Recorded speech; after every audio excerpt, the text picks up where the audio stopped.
പിതാവിൻ്റെയും പുത്രൻ്റെയും പരിശുദ്ധാത്മാവിൻ്റെയും നാമത്തിൽ ആമേൻ. അമ്മേ പരിശുദ്ധമ്മേ, അമ്മേ പരിശുദ്ധമ്മേ, ദേവമാതാവേ, ദൈവമാതാവേ, കൃപാസനത്തിലൂടെ ഞങ്ങൾക്കും ഞങ്ങളുടെ ദേശത്തിനും അമ്മ മാധ്യസ്ഥം തേടി തന്ന എല്ലാ അനുഗ്രഹങ്ങൾക്കും കൃപകൾക്കും ഞങ്ങളിപ്പോൾ ഹൃദയം നിറഞ്ഞ നന്ദി പറയുന്നു. അമ്മേ പരിശുദ്ധമ്മേ, ദൈവമാതാവേ, 2004 ഡിസംബർ 7 ഉച്ചകഴിഞ്ഞ് 2:30 കൃപാസനത്തിൽ സംഭവിച്ച അമ്മയുടെ പ്രത്യക്ഷപ്പെടലിനെ കുറിച്ച് തിരുസഭയ്ക്ക് സമർപ്പിച്ചിരിക്കുന്ന പഠനരേഖകളുടെ മേൽ സഭാത്മകമായ പഠനം ആരംഭിക്കുവാൻ ഞങ്ങൾ അങ്ങയോട് താഴ്മയോടെ പ്രാർത്ഥിക്കുന്നു. അമ്മേ പരിശുദ്ധമ്മേ, ഭൂസ്വർലോകങ്ങളുടെ രാജ്ഞിയായ അങ്ങേയ്ക്ക് ഭൗമസംരക്ഷണത്തിനായി പ്രപഞ്ച പ്രകൃതിയെ തന്നെ തിരുസഭ പ്രതിഷ്ഠിക്കുവാൻ ഈ പ്രത്യക്ഷീകരണം വഴി ഇടയാക്കണമേ. പരിശുദ്ധമ്മേ, ജപമാല മാതാവേ, സകല കൃപാസനം പ്രാർത്ഥനകളോട് ചേർത്ത് ഞങ്ങളിപ്പോൾ പ്രാർത്ഥിക്കുന്ന ഈ കുടുംബത്തിന്റെ പ്രത്യേക നിയോഗം പരമക്കളെ.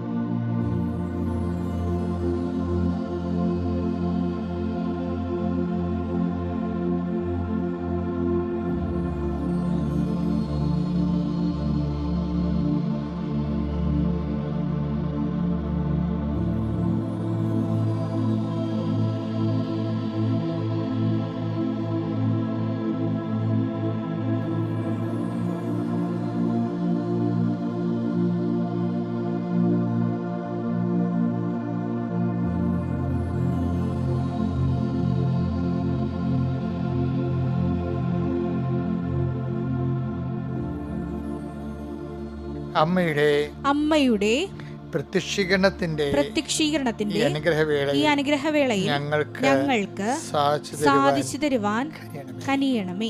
ആമേൻ. വിശ്വാസ പ്രമാണം. സർവശക്തനായ പിതാവും ആകാശത്തിന്റെയും ഭൂമിയുടെയും സൃഷ്ടാവുമായ ദൈവത്തിൽ ഞാൻ വിശ്വസിക്കുന്നു. അവിടുത്തെ ഏകപുത്രനും ഞങ്ങളുടെ കർത്താവുമായ ഈശോ മിശിഹായിലും ഞാൻ വിശ്വസിക്കുന്നു.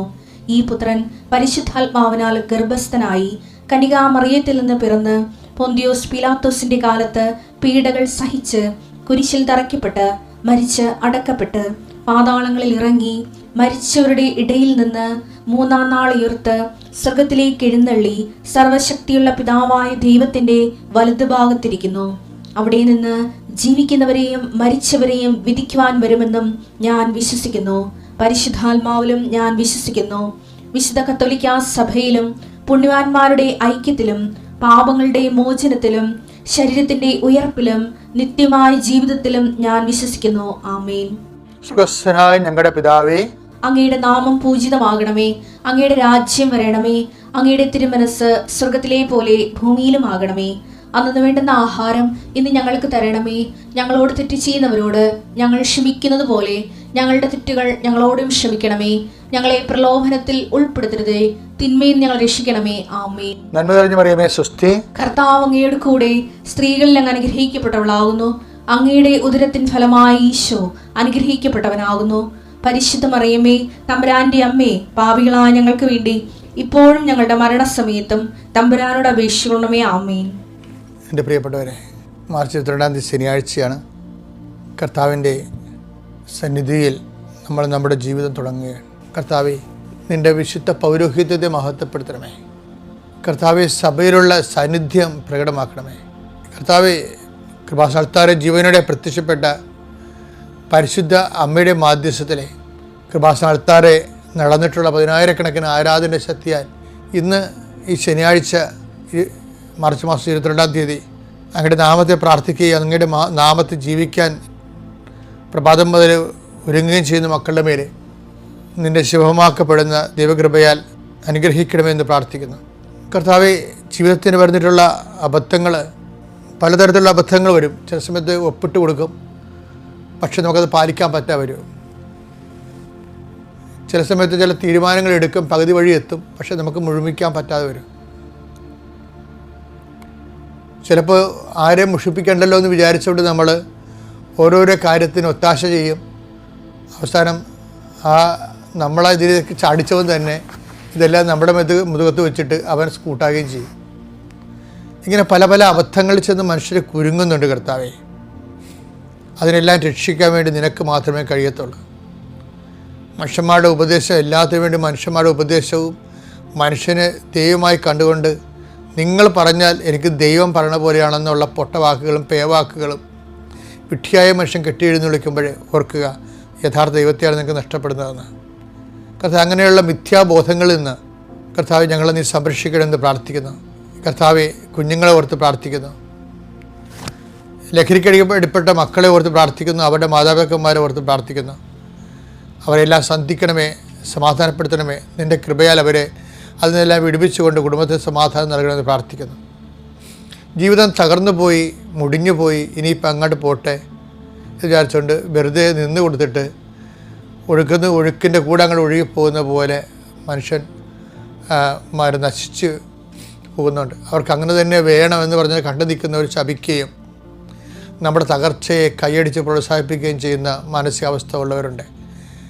അതുകൊണ്ട് തന്നെ പലപ്പോഴും ദൈവമില്ല, ദൈവത്തിന് പോലും എന്നെ വേണ്ട, എനിക്ക് ദൈവത്തിനെ വേണ്ട എന്ന് വിചാരിച്ചുകൊണ്ട് സ്വയം നിർജ്ജലീകരിക്കണ പോലെ ആധ്യാത്മികമായിട്ട് നിർജ്ജലീകരിക്കുന്ന ആൾക്കാരുണ്ട്. കർത്താവെ, എല്ലാവരെയും സമർപ്പിച്ച് പ്രാർത്ഥിക്കുകയാണ്.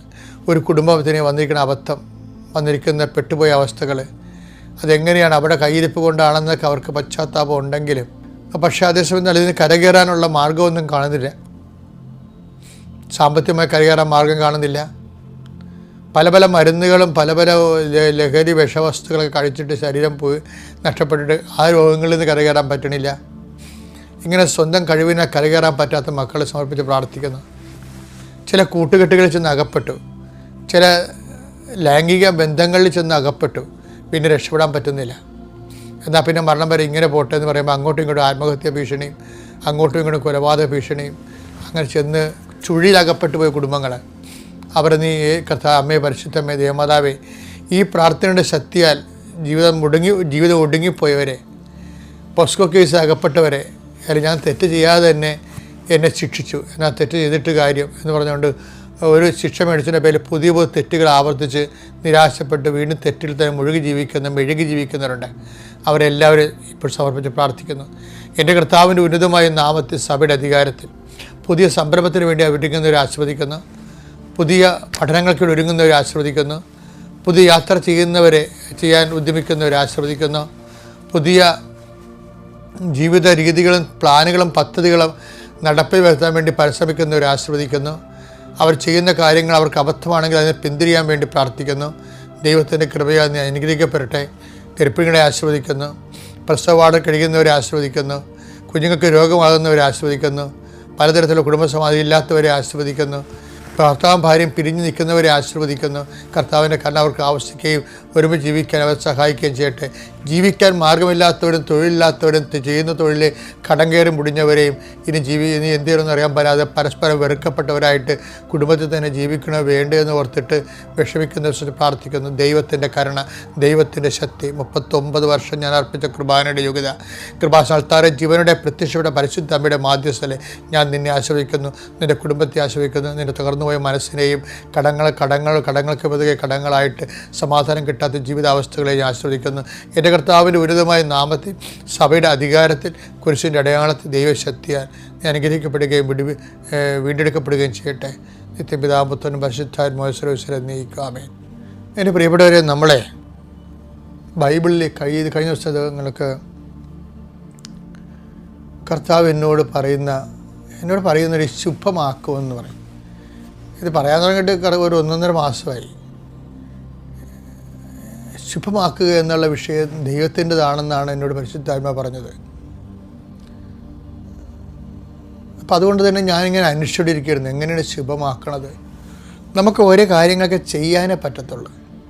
ഇപ്പം ഞാൻ പണ്ടൊരിക്കൽ നിങ്ങളോട് ഇതേ വേദി പറഞ്ഞിട്ടുണ്ട്. അതിൻ്റെ അടിസ്ഥാന വചനം 39:23. ജോസഫിനെ ഭരമേൽപ്പിച്ച ജോസഫിനെ ഫരമേൽപ്പിച്ച ഒരു കാര്യത്തിലും കാരാഗൃഹ സൂക്ഷിപ്പുകാരൻ ഇടപെട്ടില്ല. കാരണം കർത്താവ് അവന്റെ കൂടെ ഉണ്ടായിരുന്നു. അവൻ ചെയ്തതൊക്കെയും കർത്താവ് ശുഭമാക്കുകയും ചെയ്തു. അതാണ് സംഭവം. കർത്താവ് കൂടെ ഉണ്ടാകുന്നത് കൊണ്ടാണ് ഈ ശുഭമാക്കൽ, ഭംഗിപ്പെടുത്തൽ എന്ന് പറയത്തില്ലേ, നമ്മൾ ഭംഗിപ്പെടുത്തൽ, ബ്യൂട്ടിഫിക്കേഷൻ വേറെ വിഷയമാണ്. ഇപ്പം നമുക്കൊരു വീട് കിട്ടി, ഒരു വീട് കണ്ട് വീട് നമ്മൾ കെട്ടി വീടുണ്ടാക്കി. അപ്പോൾ നമ്മൾ ചിന്തിക്കും, നമുക്ക് കാശുണ്ട്, അല്ലെങ്കിൽ ലോൺ കിട്ടും, പിന്നെ നമ്മുടെ നല്ല എൻജിനീയർ നമ്മുടെ കൈവശമുണ്ട്, സാധനങ്ങൾ നമുക്ക് വില കുറച്ച് കിട്ടും, സ്ഥലമുണ്ട്, കാറ്റ് പിടിച്ചുള്ള സ്ഥലമാണ്, ഇതെല്ലാം നമുക്കുണ്ട്. നമുക്ക് ആവശ്യത്തിന് ബുദ്ധിയും അധ്വാനിക്കാനുള്ള കഴിവും പണമൊക്കെ ഉണ്ടെങ്കിലും ആക്കുക എന്ന് പറയുന്നത് ദൈവത്തിൻ്റെ കയ്യിലാണ്. ഈ ശുഭമെന്ന് പറയുന്നത് നമ്മൾ സിനിമയൊക്കെ തീരുമ്പോഴേ ഇപ്പം എന്ത് സമയം ഈ അവസാനമൊക്കെ ഉണ്ടല്ല, ശുഭമെന്നും എഴുതി കാണിക്കും. ഇപ്പം എഴുതി കാണിക്കണില്ല, കാര്യം ശുഭമല്ലല്ലേ. ഇപ്പോഴത്തെ സിനിമയൊന്നും അവസാനിക്കണത് ശുഭമല്ലല്ല. അതുകൊണ്ട് അവർക്കറിയാം ശുഭമല്ലാതെയാണ് അവസാനിക്കണമെന്ന്. പണ്ട് എഴുതി കാണിക്കുന്നത് ശുഭമെന്ന്. ഈ ശുഭമെന്ന് എഴുതി കാണിക്കുന്നത് എപ്പോഴാണ്? അവസാനമാണ് എഴുതി കാണിക്കുന്നത്. ഒരു മനുഷ്യൻ്റെ ജീവിതം ശുഭമാണോ അശുഭമാണോ എന്ന് അവസാനമേ അറിയാൻ പറ്റത്തുള്ളൂ. എനിക്കറിയാവുന്ന ഒരു സഹോദരൻ ഉണ്ടായിരുന്നു. അപ്പോൾ ഞങ്ങളുടെ കുഞ്ഞുനാളിലൊക്കെ അവിടെ നിന്ന് ഞങ്ങളുടെ നാട്ടിൽ ആരും അമേരിക്ക പോകത്തില്ല. അന്ന് അമേരിക്ക വെച്ച് കേട്ടില്ല, എല്ലാവരും പോകേണ്ട പേർഷ്യ എന്നാണ് പറയണത്. പേർഷ്യ പോകണത്, പിന്നീട് ഗൾഫ് എന്ന് പറയാൻ തുടങ്ങിയത്. അപ്പോൾ 70കളിലൊക്കെ ആൾക്കാർ പേർഷ്യ എന്നാണ് പറഞ്ഞുകൊണ്ടിരുന്നത്. 80കളിലാണ് പിന്നീട് ഗൾഫ് എന്നൊക്കെ പറയാൻ തുടങ്ങിയത്. അപ്പോൾ കുറേ ഇറാനും ഇറാഖ് അല്ലാതെ വേറെ രാജ്യങ്ങളൊക്കെ വന്നപ്പോൾ ഗൾഫ് കൺട്രീസ് വന്നു. അപ്പോൾ ആദ്യം ആൾക്കാർ പോയിക്കൊണ്ടിരുന്നത്, അതൊക്കെ മുമ്പ് പോയിക്കൊണ്ടിരുന്നത് ബർമയിലാണ്, അതൊക്കെ മുമ്പ് പോയിക്കൊണ്ടിരുന്നത് കൊളംബിലാണ്. ആൾക്കാരൊക്കെ എല്ലാ കാലം ഇങ്ങനെ പോയിക്കൊണ്ടേ ഇരിക്കും. നമ്മുടെ നാട്ടിൽ നിന്ന് ജീവിക്കാൻ പറ്റാത്ത അവസ്ഥ ഇപ്പോൾ ഉണ്ടായതല്ല, പണ്ട് മുതലേ ഉള്ളതാണ്. ഓരോ മനുഷ്യർ പിന്നെ പുറത്തേക്ക് ഇങ്ങനെ പോകും. പക്ഷേ അവസാന കാലങ്ങളിൽ ഇപ്പം ഞാൻ ഈ പറഞ്ഞ ആൾ ആദ്യം നാട്ടിൽ നിന്ന് അമേരിക്ക പോയ ആളാണ്. അപ്പോൾ വളരെ നല്ല മിടുക്കൻ, അമേരിക്കയിപ്പോൾ തന്നെയാണ് നാട്ടിൽ വന്ന് ഇറങ്ങുന്നത്. അത്രയും നല്ല ചുവപ്പ് കളറും നല്ല ഭയങ്കരമായിട്ടുള്ള സ്മാർട്ട് ലുക്കിംഗ് ഒക്കെ ആയിട്ട് കുറേ കുഞ്ഞുങ്ങളും ഭാര്യയും ഭർത്താവൊക്കെ ആയിട്ട്. പക്ഷേ അവസാന കാലങ്ങളിൽ ഞാൻ അറിഞ്ഞത് അദ്ദേഹത്തിന് ആ നല്ല ഭാര്യ അദ്ദേഹത്തിന് ഇട്ടച്ചും പോയെന്ന് പറഞ്ഞു. പിന്നെ അവരും പിന്നെ വേറൊരുത്തതിനെ കല്യാണം കഴിച്ചു, അവരും മരിച്ചു, ഇയാളും മരിച്ചു. നാട്ടിൽ നിന്ന് കൊണ്ടുപോയ ആൾക്കാർ സഹോദരങ്ങളും മരിച്ചു. എല്ലാം അശുഭമായി പോകണവരാണ്. അപ്പോൾ ഈ ശുഭമെന്ന് പറഞ്ഞാൽ നിസ്സാര കാര്യമല്ല, വലിയ കാര്യമാണ്. ശുഭം ആക്കുകയാണ് വേണ്ടത്, ശുഭമാകുകയല്ല, ദൈവം ആക്കുകയാണ്. അതുകൊണ്ടാണ് ഈ വെളിപാടിൻ്റെ ഉൽപ്പത്തി പുസ്തകം പറയണത് 39:23 പറയുന്നത് എന്താണ്? അവൻ ചെയ്തതെല്ലാം അവിടുന്ന് ശുഭം ആക്കുകയും ചെയ്തു. അപ്പം ദൈവമാണ് ഇത് ചെയ്യേണ്ടത്. ആക്കണമെങ്കിൽ ശുഭമാക്കുകയാണ് ചെയ്യണത്. അപ്പം നമുക്ക് ചെയ്യാനേ പറ്റത്തുള്ളൂ. പഠിക്കാൻ പറ്റും, പക്ഷേ ശുഭമാക്കേണ്ടത് ദൈവമാണ്. നമുക്ക് കല്യാണം കഴിക്കാൻ പറ്റും, ശുഭമാക്കേണ്ടത് ദൈവമാണ്.